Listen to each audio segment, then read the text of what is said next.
E aí pessoal, tudo bem com vocês? Estamos aqui para o próximo vídeo, conversando um pouco sobre Karatê. E hoje, nós vamos falar sobre os processos pedagógicos no Karatê. Tá? Então, para começar, professor Charles, qual é o método pedagógico do Karatê?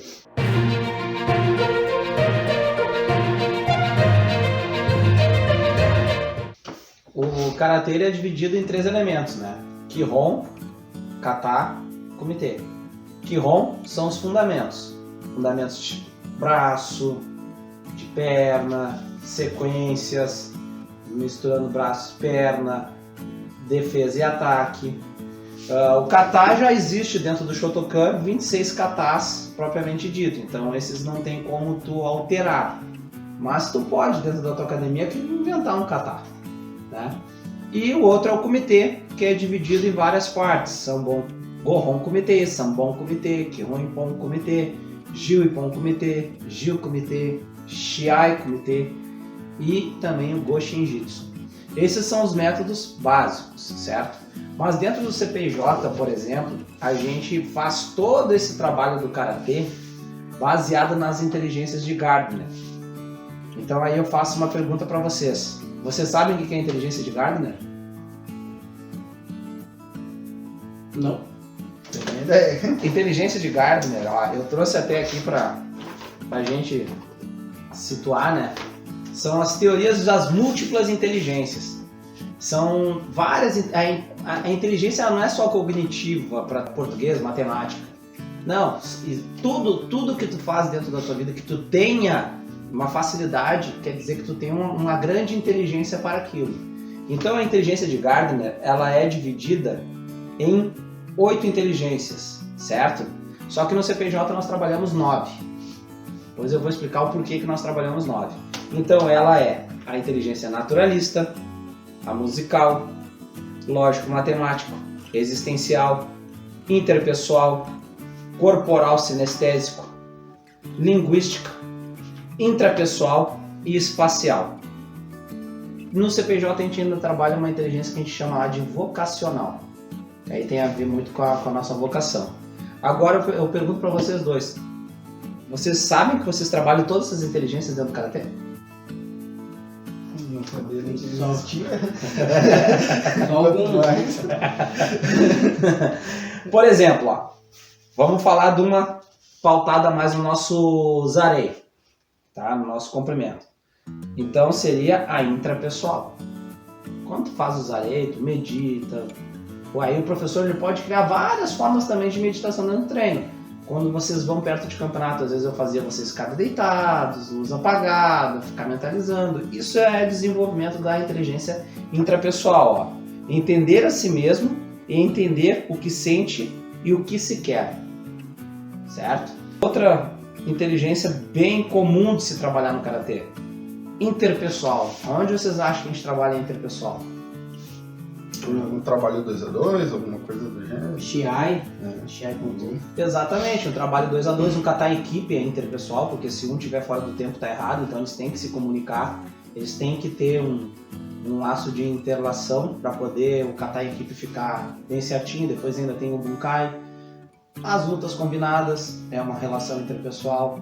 O próprio Shiai Kumite é uma relação interpessoal.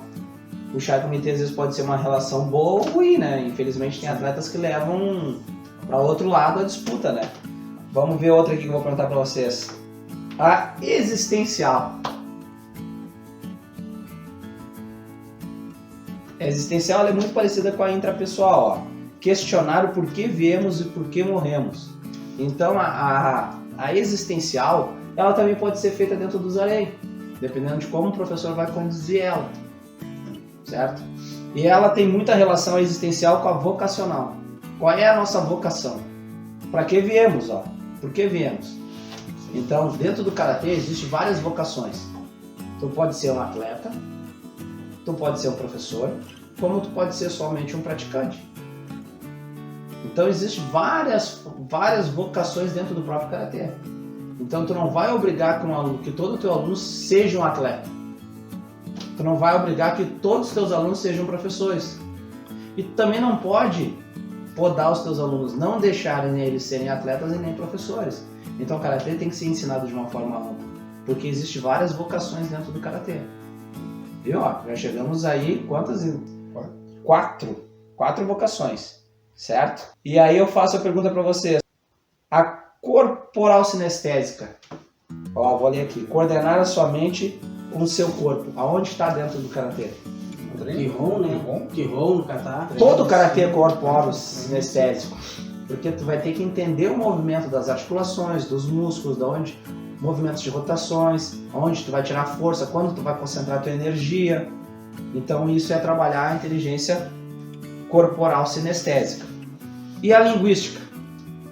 Vou falar. Falaram Como já diz, né? Eu acho que o próprio japonês em si, né? Sim. A gente aprende. O próprio japonês trabalha linguística. Sim. Dentro lá do Karatê, quando a gente acabou tendo um aluno surdo, eu acabei trazendo a Libras junto, né? Claro, eu não conheço Libras que nenhum intérprete, mas eu tentei adaptar a turma ao nosso colega que estava chegando, né? Então, por exemplo, ó, tu vai lá trabalhar na linguística, tu pode trabalhar 3 línguas ao mesmo tempo. 2 línguas ao mesmo tempo. A Libras e o japonês, ó. Ichi, ni, san, shi, o, roku, sit, hachi, kyu, ju. Certo? Tu pode trabalhar isso. Na linguística tu vai trabalhar também os nomes dos golpes, tu pode fazer uma tradução que tenha o sentido, não bem a literária. Por exemplo, Zenku Tsudachi, base com peso à frente, tu pode falar isso. Então a linguística tu vai trabalhar a língua, tu vai interpretar a língua. E deixa eu ver outra aqui, espacial. Noção de espaço. Noção de espaço, né? Que é uma coisa que a gente treina muito, né? Até no comitê, tem a noção de espaço. No comitê, se tu errar a tua noção de espaço, tu não faz ponto.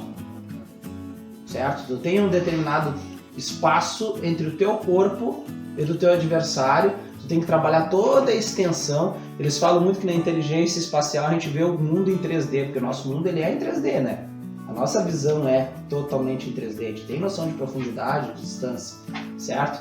Então essa noção espacial é justamente para dentro do Shiai Kumite, por exemplo, que eu acho que no Shiai e no Bunkai Kata tem que estar muito bem desenvolvida. Porque é onde tu mais entrega se tu não fez ponto ou se o golpe tá ruim no Bunkai, né? No Bunkai, se tu errar, tu pode machucar o colega. Pode machucar o colega. Então, tu trabalha também dentro do Karatê a noção espacial. Sim.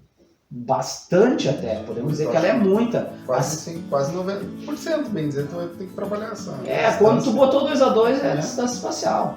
Até o kata é uma distância espacial. Por quê? Porque o kata tu começa, o Shotokan principalmente, tá? O Shotokan começa num ponto e termina no mesmo. Outros estilos, outros katas de outros estilos, começa num ponto e tu termina em outro. Mas tu tem que ter uma noção de espaço. Por exemplo, um atleta, ele entra na quadra no kata, se ele se posicionar errado no kata e ele acertar o árbitro, ele é desclassificado. Então ele não pode errar essa noção espacial. Ele tem que estar dentro da quadra e saber onde ele está. Então isso o Karatê desenvolve muito. Vamos ver outra aqui. Ó, musical, diferenciar sons, ritmos, tons e timbres. Onde é que vocês acham que a gente... Ritmo é o ritmo do kata ali, né? Ritmo do kata. Que mais? Som é os Kiai, a contagem em si. Perfeito. Que mais? Aí não vai mais. Por exemplo, ó, tu vai fazer uma apresentação de Karatê, beleza? Na apresentação ela foge da competição. Então a gente pode desenvolver que a linha olímpica, que é a nossa linha, não desenvolve tanto o Embu. A linha tradicional de Karatê, ela desenvolve mais o Embu, que eu acho até um pecado a gente não desenvolver. Eu acho que o Embu é uma prática muito importante para o Karatê. Infelizmente a linha olímpica não trabalha tanto. A gente trabalha, mas não é tanto também, né? Nossa equipe. Então o Embu, tu vai fazer uma apresentação, tu vai botar música, tu vai fazer outras coisas que não entraria, por exemplo, eu não sei bem como é que é uma competição de Embu, porque a linha olímpica não tem, né? Mas a tradicional eu pude ver um campeonato brasileiro deles aqui no Rio Grande do Sul e eles têm a categoria. Eu não entendo bem como é que é a regra, mas eu tenho mais ou menos a ideia. Por exemplo, aqueles agora tá dando né, direto o Jasper, o Jirai, aquilo ali é como se fosse um Embu. Tu cria um ritmo, tu cria uma música, tu faz dentro de um time desses. O kickboxer, ele tem o musical forms. E o musical forms com arma. Então é com música, tu vai criar o ritmo dos teus movimentos tem que estar dentro da música. Então tu trabalha dentro das artes marciais, não só o karatê, essa inteligência, né? Deixa eu ver, falta aqui só mais 2. Lógico matemático. Esse é mais difícil de achar. A contagem, né? É, contagem, porque o kata, além do ritmo, ele tem uma contagem de movimento. Por exemplo, Ryan Shodan, Ich, Ni, San, Shigo, né? Isso está dentro da lógica matemática, como também pode entrar dentro do musical ali, né? O ritmo, né? No ritmo. Tá, outra coisa. Sabe me dizer? A própria contagem dos pontos dentro da competição. Ali o atleta ele tem que estar ligado no placar. A gente vence por 8 de diferença na linha olímpica, né? Mas vamos supor que tá ali 13-7.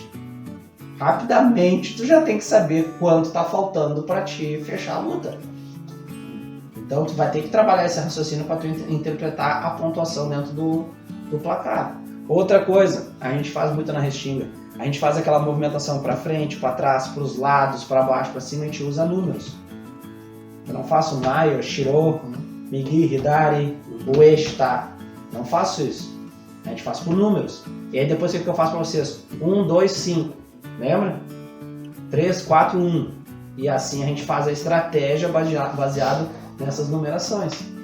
Certo? Agora essa aqui que é um pouquinho mais complexa para nós. Eu acho que aqui é um pouquinho mais difícil de a gente colocar dentro da atividade do karatê. Naturalista. Dá para trabalhar, mas ela é um pouco mais difícil para nós.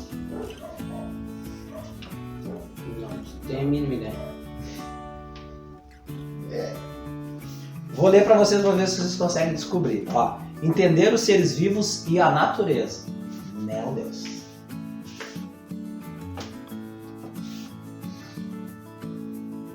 Não? Não. Então assim, ó, por exemplo, o que eu falo muito para gurizada quando cai o mês, porque lá as inteligências, lá no CPJ, por exemplo, a gente trabalha por mês, né? Cada mês é uma inteligência. Como são 9, quer dizer que falta 3 meses ainda aí, né? Então tem meses que a gente repete a inteligência. Tá? A gente repete 1, 2 inteligências. Geralmente no mês de dezembro a gente deixa mais a questão do Natal mesmo, né?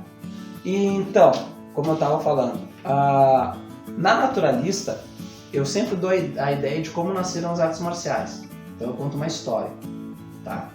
Que se diz a lenda que o monge budista, o monge Dharma, ele via os monges gordos sem força para fazer o seu trabalho no monastério.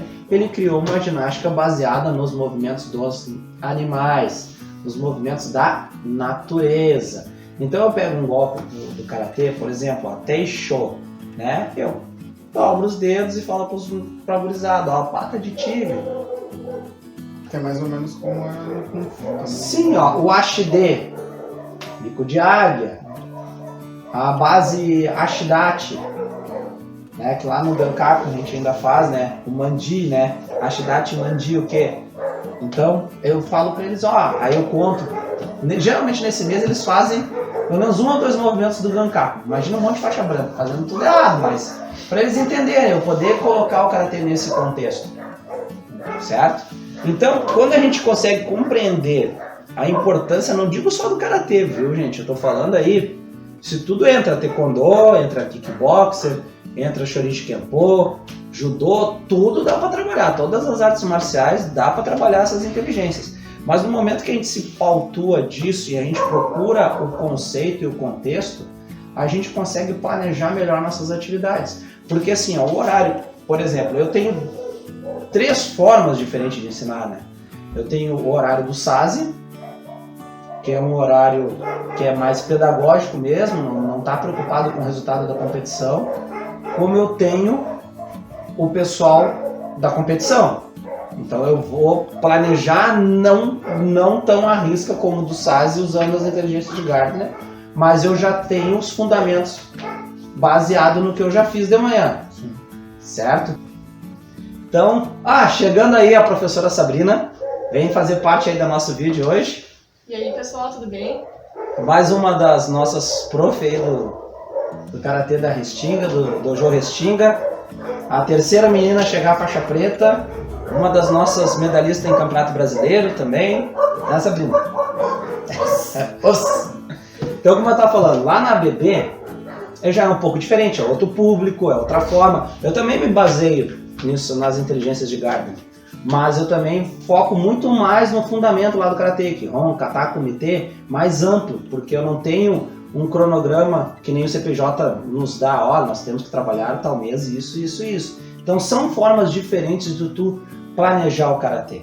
Então a forma pedagógica do planejamento de Karatê, ela pode ser muito ampla. Tu vai seguir aqueles fundamentos, Kihon, Kata, Kumite, mas tu pode te pautar de outros conceitos, né? Tu pode escolher um conceito que tu quer seguir.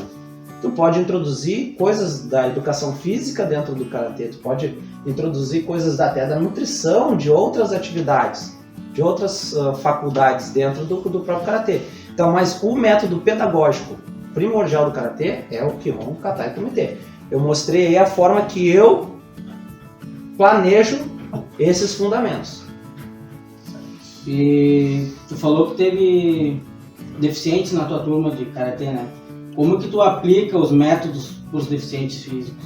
Ah, esse aí foi um negócio bem legal. Na faculdade, aí até a Sabrina foi minha colega. Não, nessa cadeira não. Essa tu não foi, né? Libras tu não foi minha colega, né? Libras não. Não. É, mas na cadeira de Libras, mas a prof foi a mesma, né? Que tu teve.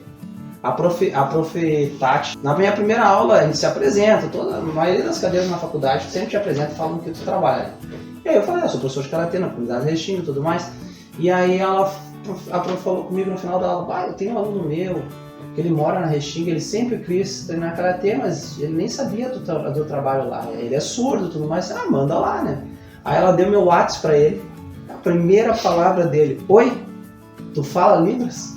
E eu, fiquei no celular assim, ó, não, né? Aí eu expliquei pra ele no WhatsApp que eu tava aprendendo, que tava começando com a Tati, porque a Tati era a prof dele no Concórdia de português, ela era prof lá, né? E aí ela fez o intermédio. Ele entrou em contato comigo e aí eu falei pra ele assim, cara, eu não sei Libras, mas vamos trocar uma figurinha, né? Eu te ensino Karatê, tu me ensina Libras. E aí eu pensei assim, não, eu não vou fazer o seguinte, eu não vou fazer ele se adaptar ao Karatê, né? Se adaptar a tudo. Eu vou dar um jeito de adaptar a turma a ele. E aí eu baixei aplicativo no celular, fui na internet, era vídeo de Libras todo dia. Até hoje eu tenho a mania, quando eu quero aprender uma palavra nova, eu fico fazendo datilologia, né? Então eu fico treinando para poder escrever rápido. E que Libras eu considero uma atividade física também, porque você está toda hora mexendo no corpo, em Karatê, né? E aí tá, e nesse meio tempo, o primeiro mês foi bem difícil, assim. Mas depois eu, de tanto estudar, eu consegui fazer com que a turma também estivesse gostando da história, sabe? Tem até uns vídeos no canal que mostram uma aula de Kihon minha, ensinando pro Gabriel e pra turma junto. Não teve assim ele treinar separado porque ele era surdo, né? Então eu adaptei a turma a ele. E nisso ele ficou muito feliz, ele acabou dando sinal para um monte de gente, porque o surdo ele identifica a pessoa por um sinal, ele dá um sinal para a pessoa. Então tu não pode eu querer me chamar de tal jeito. Não, o surdo tem que me dar um sinal. O meu sinal foi a madrinha da cadeira de Libras que dá o sinal para todo mundo. Então ela vai numa aula lá, ela dá sinal para todo mundo, né? Então isso foi uma forma que eu usei. Eu usei a Libras para motivar a galera a se adaptar a ele, certo? Depois a gente fez até uma coisa que é bem interessante. Aí eu e a Sabrina fizemos juntos. A Sabrina tinha uma coisa que era junto. A gente fez a cadeira de atividades adaptadas. Atividade física adaptada. Isso. E aí o primeiro trabalho era um trabalho que tu tinha que fazer uma entrevista com um deficiente físico. E aí, não vou sair catando um deficiente físico, sendo que eu tenho o Gabriel ali, né? Na turma, né? O surdo, né? E aí, uma das perguntas era como é que ele se sentia, né, na prática do Karatê, né? Dentro da equipe que ele praticava. Isso. E aí ele falou que foi o único lugar que ele não precisou se adaptar. Lembra? Que o local se adaptou a ele. É. Sim. Que ele gostava muito, porque ele se sentiu muito acolhido e que o local se adaptou a ele. Sabe? Pô, aquilo ali me... eu não tinha feito ainda essa cadeira, foi muito depois, né, do que o Gabriel tinha entrado. Fazia mais de um ano que o Gabriel já estava com a gente. Então eu fiquei muito feliz, porque eu, sei lá se foi sem querer, mas foi o meu jeito. Eu pensei em adaptar a turma a ele. E até foi legal porque quando a gente fez a apresentação do trabalho, a Sabrina é super envergonhada. Ela tá dura aí nessa cadeira porque ela não quer falar, né? Ela tá durona. E aí eu falei pra ela assim, vamos começar o trabalho em Libras. E ela, não, tem vergonha. Bom, fiasqueira que ela fez agora na hora de entrar aqui pro vídeo, né? E aí eu cheguei assim, não, então ela disse, você quer falar tu? E aí o pessoal todo falando na turma, né? Todo mundo conversando. E aí a gente tá. Aí ela falou, pô galera, nós vamos começar o nosso trabalho. E aí deu aquele silêncio, porque eu comecei o trabalho, a primeira parte do trabalho toda em Libras. Então o pessoal foi parando, e eu lembro do professor no fundo da sala fez assim, ó. Pá, que legal, pá, e eu já pensei, ó, se o trabalho andar um pouquinho melhor, já tiramos 10, né? E aí a gente fez toda a apresentação, falamos todo sobre a entrevista deles, e aí no final eu traduzi o que eu tinha falado pra turma, né? E aí eu falei pra turma como era importante do profissional, não digo só da educação física não, em tudo, em todas as áreas, conhecer Libras. Então essa foi uma forma que eu adaptei o surdo, eu me corri atrás pra adaptar. E a gente também teve, aí na nossa equipe de taekwondo, uma cadeirante, né? Aí o pessoal assim, pô, taekwondo, que é chute, uma cadeirante. Então, sim, mas aí as pessoas perguntam, como é que ela chuta? Não, ela não chuta. O taekwondo tem soco, tem bastante braço, é que tu não vê na competição. É que eles, na competição olímpico é mais chute, né? É, nosso canal a gente deu prioridade pro taekwondo marcial, né? A gente tá focado mais no taekwondo marcial, mas tem muito braço. E aí é o seguinte, ela tava, no início até ela tava, eu acho que envergonhada por ser uma atividade diferente. Ela é medalhista em esgrima em cadeira de rodas, tem medalha a rodos, sempre ganha, primeiro ou segundo no brasileiro, é sempre seleção brasileira ela. Então eu acho que quando tu tá um patamar alto dentro de uma modalidade esportiva, tu entrar em outra, tu fica meio ressabiado, né? Mas, cara, ela foi fazendo e andando junto com a turma. Quando eu faço o Kibon ali no taekwondo, ela vai do lado, na mesma fila, junto com todo mundo, faz o comprimento junto com todo mundo. No Punse, quando tem que dar um chute, eu ensinei ela que se levanta a cadeira e desce. Subsintende-se que é o chute, entendeu? Então, foi tranquilo. Em alguns momentos raros, ela treina separado. Ela sim, porque é um pouco mais difícil e tem muita coisa que não tem como ela fazer mesmo. Mas, cara, eu acho que, vamos supor assim, um treino que eu dou, 20, 30% do treino só, ela faz separado. E ela é bem dedicada. Mas eu também não me preocupei assim, como eu vou ensinar. Ela chegou pra mim, assim, na cara do agora, se ela ver esse vídeo ela vai descobrir. Ela chegou pra mim assim, tá, mas tu sabe dar aula pra cadeirante? Não sei, é barbada, tranquilo. Nunca tinha dado aula pra um cadeirante. Você aprende na mão. A frase que tu fala, como é que é? Você tá com medo? Vai com medo mesmo. É, e eu não, assim, bem, olha. Ah, mas tu sabe, assim, claro que eu sei, barbada. Quando ela entrou na aula, eu só pensei assim, ó. Não, mas na realidade eu pensei assim, ó, é só deixar o barco andar. Claro, não vou dizer que eu não me dei umas perdidas ali, porque até é um pouco fora do que eu tô acostumado. Porque, infelizmente, não vem tantos deficientes físicos na arte marcial, né? Eu acho até um pecado, mas é o que infelizmente acontece isso, né? Então eu fui deixando, aí depois ela acabou, aí teve férias, aí ela acabou não voltando, em seguida deu o problema do corona, ela não retornou. Ela recém tinha entrado. E eu também tive uma outra aluna que ela não tinha um dos braços daqui pra cá, né? Só que esse é bem mais fácil, esse tipo de deficiência, para competir no kata. Eu já fui em campeonato de luta, onde a pessoa não tinha... Eu tenho um ex-colega de seleção, que ele amarra o braço atrás, assim. Entendeu? Então, pra luta é mais tranquilo. Nós tivemos um menino também que tinha problema nas mãos, né? Que não tinha movimento, se eu não me engano, das mãos. É mesmo, eu não lembrava desse aí. Travado. Isso. Lá no tempo da Nossa Senhora Aparecida. Sim, a outra menina, ela é de lá também. Lá da Aparecida. E aí... Tinha as mãos travadas. Eu nunca esqueço dele porque eu não sabia. E eu fui emprestar uma luva pra ele. Pra treinar. É mesmo, e ele eu não lembrava. dobrar os dedos. Então eu não consegui botar. Porque eu não sei se é desleixo meu, se é descuido. Pode ser, não acredito que possa ser mesmo, que eu sou bem desligado. Quem me conhece sabe que eu sou patetão pra muita coisa, né? Mas, cara, eu não consigo olhar ali um aluno com deficiência, entendeu? Eu não consigo enxergo alunos. E a coisa vai fluindo, eu deixo fluir, entendeu? Então eu não sei se é um desleixo meu de ter que ter mais cuidado com alguma coisa ou outra, mas eu nunca tive essa coisa assim, não vou fazer porque ele é deficiente. Não, tá ali, quer fazer, vai fazer. Entendeu? Então a forma de eu trabalhar com os deficientes foi essa. Eu acho até interessante relatar isso para que alguém que queira fazer esse trabalho fique com medo até de fazer junto, né? Não, dá para fazer de boa, mas eu não sei como fazer, eu também não sabia. Em nenhum momento eu soube. Eu deixei as coisas acontecer. Se tu quer de verdade, deixa acontecer, né? Então tá.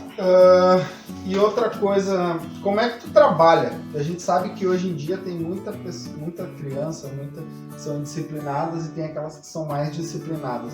Como é que tu trabalha essa relação de disciplina versus indisciplina? Isso aí. Isso é pra... Sabrina, como é que tu trabalha disciplina versus indisciplina? É que, na verdade, o número de disciplinados, pelo menos na minha turma, tá? É maior do que o número de indisciplinados. Indisciplinados é minoria. Então, na verdade, na turma onde eu trabalho ali, os indisciplinados acabam seguindo o ritmo dos que são disciplinados. Então, eu não tenho muito problema com isso, não é bem tranquilo. Mas teve alguma vez alguma dificuldade? Algum bem assim, terrível, que tu teve que dar um jeito de alguma forma pra ele engrenar com a turma? Teve alguém que te deixou assim, tipo de cabelo branco? Eu perdi já os meus, né? Eu não me deixava cabelo branco, me deixava careca. Vários. Já tiveram, mas na verdade esses que são mais indisciplinados, assim, bem mais, acabaram que não seguiram. Não conseguiram seguir. Não conseguiram seguir, porque como a turma já tá bem doutrinada, bem disciplinada mesmo, esses que fogem um pouco da linha, eles acabam não seguindo. Porque acaba se tornando uma coisa desinteressante pra eles. Eles acham que estão fora do... Então pra eles padrão. não é aquela coisa divertida, porque tá todo mundo já no ritmo e aí eles acabam não seguindo, entendeu? Não vira bagunça, Sim. né? O bom é até explicar pro pessoal, quando a gente fala doutrinado, não quer dizer que a gente tá pregando uma seita com as crianças, né? É que a gente fala da doutrina do karatê, das artes marciais, né? Que tem toda aquela questão de disciplina, de respeito e tudo mais, que a pessoa vai aprendendo com o passar do tempo. Quando a gente fala doutrina, a gente fala sobre isso, né? Eu já tenho contextos de várias formas, né? Eu tenho turma que é totalmente indisciplinada. Totalmente. Eu tenho turma que é meio a meio. Bem yang luz. Eu tenho turma que é como a Sabrina falou, né? Que é mais centradinha, aí entra os indisciplinados, porque indisciplinado vai ter sempre, né? Mas aqueles que entram no meio dos disciplinados. E geralmente tem uma coisa que eu falo, que eu acho legal, assim, até uma colega lá chegou na minha sala no meio, assim, ó. Acho que não lembro o que foi fazer lá, me chamar ou pedir, vou chamar uma criança. E ela viu eu falando isso. Tinha um que tava bagunçando, dá com pau, né? E os mais bagunceiros que mais querem te ajudar, só que eles não sabem ajudar porque eles não sabem fazer nada, né? E aí eu cheguei assim, meu atrapalhante, vem aqui do lado do senhor. Fica fazendo soco aqui, meu atrapalhante. Ela olhou assim, porque em vez de falar meu ajudante, eu falei meu atrapalhante, né? Sim. Então eu levo muita coisa na brincadeira. Mas eu também tem vezes que eu tenho que dar aquela puxada. Às vezes eu tenho que chegar assim, pessoal, treinar um pouco, senta e é a hora de conversar. Entendeu? Tem que conversar. A criança é uma coisa que tu vai ter que conversar muito. A adolescente, quando vem disciplinado, eu acho mais como a Sabrina falou. Eles muitas vezes acham que não estão se encaixando, eles vazam rápido. A criança, não, por mais que ela é indisciplinada, ela quer ficar. Então eles... É que a criança, na verdade, é muito mais fácil de tu conseguir entrar ali no mundo dela e fazer com que ela se torne uma criança disciplinada. É muito mais... Às vezes tu cativa até com um carinho, alguma coisa assim, uma atenção a mais que tu vai dar para aquela criança, ela acaba entrando no eixo e... Então, por exemplo, quando acontece nas turmas que são mais disciplinados, aí tem os bagunceiros, né, os indisciplinados. Eu geralmente faço o trabalho 2 a 2. Aí o que eu faço? Eu chego para 2, 3 que estão mais alinhadinhos, olha só, a gente tem aquele colega ali que precisa de ajuda. Então eu preciso de vocês hoje para me ajudar. Não, tá, senhora.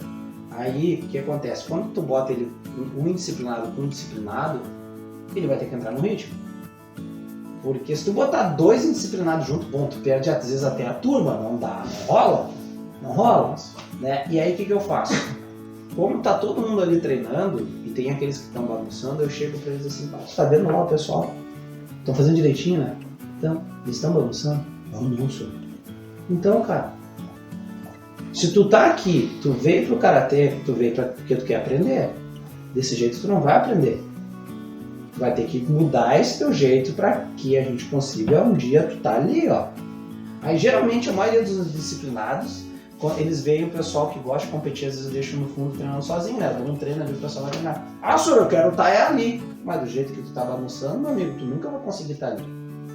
Então eu uso essas coisas para conscientizar. Cara, funciona. É com todo mundo? Não. Mas é o jeito. A gente também tem que entender que as pessoas também têm o livre-arbítrio. Cabe o professor ter ferramentas para ajudar aquele indisciplinado a se tornar uma pessoa disciplinada e aprender.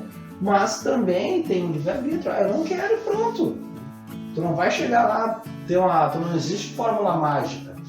Tu vai criar fórmulas pedagógicas, que aí isso aqui nos ajuda, que foi o que eu falei ali, de tu já vai saber a turma. Por exemplo, a turma lá tal. Eu tenho fulano, beltano e ciclano. Putz, aqueles ali são virados no capiroto. Eu vou ter que montar uma atividade, que inteligência que é esse mês. Corporal sinestésica. Karatê com música. O bagunceiro que mais gosta de ficar sacolejando, dá um cansaço deles. No final da aula, vou lá, faço uns areias, uma coisa pra eles. Aí, ou conto uma historinha, entendeu? Então isso são artifícios que tu pode fazer. Por isso que eu gosto muito dessas inteligências, assim. Porque tu vai criar contextos baseados nisso, para ajudar a transformar os indisciplinados em pessoas disciplinadas, né? E tu usa algum tipo de punição? Cara, na equipe de competição, escreveu no Leopold. Vocês sabem bem disso, né? A equipe de competição é outros 500, né? É aquilo que eu falo. Por exemplo, lá na BB eu só chamo atenção. Entendeu? Porque eles não são muito de competição. Então agora eu tô dando um tiro no meu pé, mas o apoio na realidade, ele para muitos é punição, mas é um baita de exercício para peito, braço, entendeu? Para karateca ter força. É um baita treinamento de força. O pessoal entender, essa equipe de competição que a gente tem, que a gente fala, a gente seleciona os melhores de todos os professores do CPJ e dá um treino separado para eles, um treino especial para eles, para a competição. Não aquele treino normal de karatê do dia a dia, mas aquele treino mais focado tanto para comitê quanto para kata. Então são aqueles que se saem melhor, a gente junta para essa equipe. E até é importante saber como é que é a seleção. A gente não escolhe o aluno, a gente faz o aluno se escolher.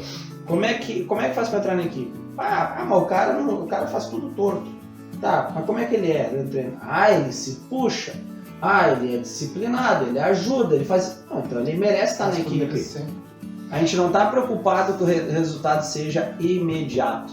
Geralmente, quem a gente convida para a equipe de competição, quer competir, o resultado a gente trabalha para ganhar em 2 anos alguma coisa. Ganhar uma medalha leva uns 2 anos. É claro que, na maioria das vezes, na grande maioria das vezes, na 3ª, 4ª competição eles já estão medalhando. Mas a gente sempre pensa muito lá à frente para às vezes conseguir o resultado aqui. Nesse momento a gente pensa lá na frente. Então não é que a gente vai olhar assim com a criança, tu merece, tu não merece. Não. Na realidade, eu sempre digo para meus alunos, quer fazer parte da equipe? Faça por merecer. Tu te empenhou no treino. Tu pode nem saber muita coisa, mas tu tá te empenhando no treino, eu vou te convidar. Então a seleção, na realidade, eu digo, quem se escolhe para a equipe do CPJ é o próprio aluno. É o que eu sempre falo também, não existe, eu acho assim, pelo menos o meu olhar com os meus alunos, eu não tenho aluno preferido, mas eu sempre digo assim, tem aluno que me exige mais. Qual é o aluno que me exige mais? Aquele que é mais dedicado, eu vou ter que estar mais na volta dele porque ele está exigindo mais, ele quer mais atenção porque ele está se dedicando. Então, aí o pessoal pode pensar assim, mas então o senhor gosta mais daquele. Não, repara primeiro na atitude dele no treino para ver se é por gostar ou se é por realmente ele estar se empenhando. Então eu acho que é bom ficar bem saliente que essa nossa equipe de competição é essa forma que a gente age. E também a gente não faz assim uma seleção de quem vai para o campeonato. Não vai só os melhores para o campeonato. Tanto que a nossa equipe é a maior equipe do Rio Grande do Sul. Eu já cheguei a escrever 98 crianças no campeonato. 98. Tá? Medalhou 20 e poucas. O estadual, nosso recorde é 76. Teve 2 anos que o estadual de karatê ele foi etapa classificatória, estadual, regional e estadual. Dos 76 a gente classificou 58 para a final. Dos 58, 44 medalharam. Então, esse é o trabalho. A gente não descarta ninguém. Quer, vai. Quer, a gente dá um jeito. Quer, a gente treina. Esse é o nosso olhar dentro da nossa equipe. Então tá, pessoal. Agora a gente vai encerrar esse vídeo, né, dessa sequência. A gente pede para vocês que se inscrevam no canal, deixem o like, né, ativa o sininho para receber os próximos. A gente vai continuar agora fazendo uma sequência desse vídeo. Eu acredito que deve ter mais 1 ou 2. Depois a gente vai voltar aos treinos mais práticos, né? E então a gente fica por aqui hoje. Até o próximo vídeo. Os!